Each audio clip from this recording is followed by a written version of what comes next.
School food authorities must ensure that the revenue received to support reimbursable school meals does not subsidize the sale of non-program foods. To identify compliance, SFAs can complete the state agency 1-week non-program food revenue tool. This video will walk you through the required steps. USDA allows for a simplified approach to be used to determine if the percent of total revenue that is generated from non-program food sales is equal to or greater than the percent of total food costs. The non-program food revenue tool will calculate the difference between costs and revenue utilizing data from 1 week. If the SFA is able to show that the percentage of non-program revenue generated is at least as great as the percentage of non-program food costs incurred during the reference period, the SFA is in compliance with federal requirements. In order to complete the non-program food revenue tool, you must select a reference week to calculate. Choose a week which represents typical food service operation. Gather all documentation needed to enter cost and sale data for the week. Obtain claim reimbursement rates. Read the Instructions tab. Enter data in the green cells on all applicable tabs.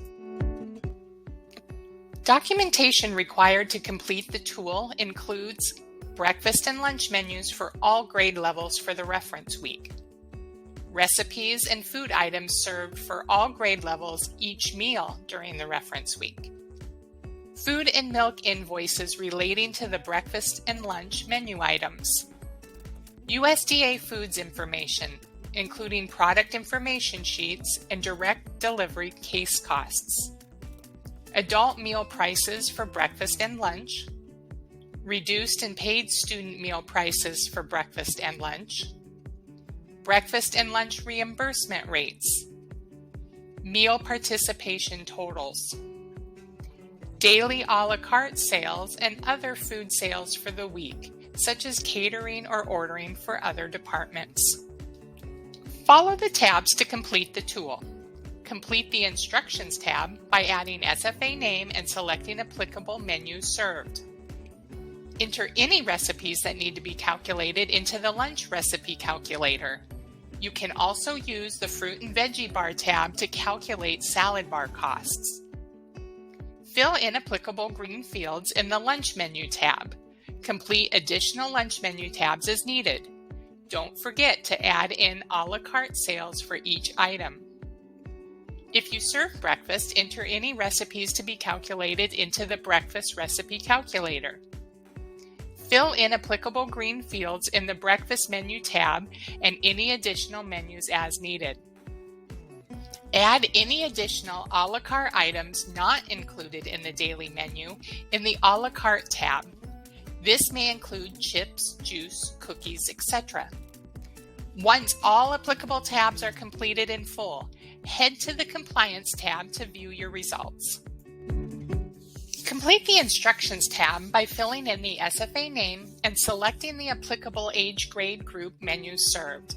Additional lunch and breakfast menu tabs will appear to align with the age grade group menus selections.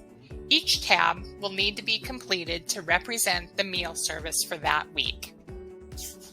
Enter any recipes that need to be calculated into the Lunch Recipe Calculator. To calculate the cost of a recipe, enter the recipe name, enter the total yield, list out all ingredients, purchase unit type, number of items in the purchase unit, and how much used in the recipe. The calculator will identify the total cost of the recipe and the cost per servings based on yield. Be sure to list the actual recipe name and ingredient types. Wording used here is for example only. You can see that this recipe yields 100 servings and has 3 ingredients. The recipe costs 5 cents per serving. The Fruit and Veggie tab can be used to calculate the cost of a salad bar and has a place to enter a la carte salad bar sales for the week. The revenue calculated on this tab will carry over into the Summary area of the Compliance tab. Fill in all applicable green fields in the Lunch Menu tab. Begin the Lunch Menu Costing worksheet by selecting the menu type using the drop-down list. Then enter the dates of the selected week and the school site name. Enter the costs for the milk type served. The tool will identify the average milk price and add it to the meal cost. Next, calculate revenue for the week by entering in meal participation data. Enter the free, reduced, and paid reimbursement rates. Enter the reduced and paid student prices and adult meal prices. Enter the daily free meal counts for the week, the daily reduced and paid meal counts, and adult meals sold each day. Next, enter in the menu information, including food costs and a la carte sales. For days that served a recipe that was entered in the recipe calculator, select the applicable recipe from the drop-down menu. The recipe costs autofills from the Lunch Recipe Calculator tab. Enter the a la carte sale price and how many portions were sold a la carte. For ready-made convenience items, or foods where the portion cost is known, enter the cost per one portion or cost of purchase unit with how many portions per purchase unit. Enter the a la carte prices and any a la carte portions sold that day. Continue completing the daily menus by adding in side items, including fruit, vegetable, grain, and other items. Enter any recipes that need to be calculated into the breakfast recipe calculator. This tab functions the same way as the lunch recipe calculator. Fill in applicable green fields in the breakfast menu tab. Select the menu type, enter the site name, and enter in milk costs. Complete the meal counts, prices, and reimbursement rate fields. Enter in the breakfast entrees by selecting previously entered recipes or listing out costs of convenience items. Continue completing the daily menu by adding in side items, including fruits, vegetable, grain, and other items.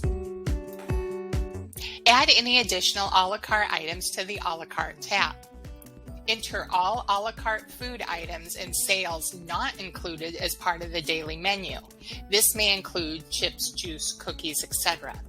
The tool will highlight prices in red if they may be at risk for being too low based on the food cost percentage. Add in any other non-program food sales that impact the Child Nutrition Nonprofit's food service account. This includes catering or vended meal sales, as well as ordering food items to sell to other entities such as the PTA or concession stands. Once all applicable tabs are completed in full, go to the Compliance tab to view your results. Data entered into the various tabs is calculated to determine if the percent of total revenue generated from the non-program food sales is equal to or greater than the percent of food costs. The Compliance tab will indicate if your non-program food is priced appropriately or not, and compare the revenue and food cost ratios. It will advise if the SFA is compliant with non-program food requirements, or if the SFA is not compliant and non-program food prices should be increased. Calculations of costs and revenue for non-program food and reimbursable meals are summarized in the Compliance tab. Please contact the state agency with any questions. Idaho Child Nutrition Programs is an equal opportunity provider.